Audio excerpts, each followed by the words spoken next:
Sveiki, draugi!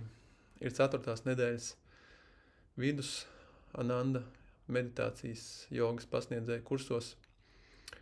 Un šajā nedēļā uzsvars ir uz tehnikas, Hongso tehnikas mācīšanu. Nedēļas galvenais uzdevums ir apmācīt kādu no citu no kursa dalībniekiem Hongso tehnikā un izskaidrot apziņas paplašināšanas meditācijas fāzi.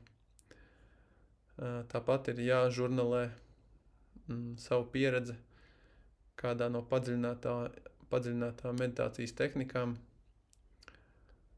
un kopā ar pārējiem studentiem diskusiju fórumos jāapspriež jautājumi par apziņas paplašināšanas fāzi. Un šodien kā reizi man paredzētas 2 video sesijas ar citiem studentiem. Vienā es būšu students un otrā pasniedzējs. Līdz nākamajai reizei.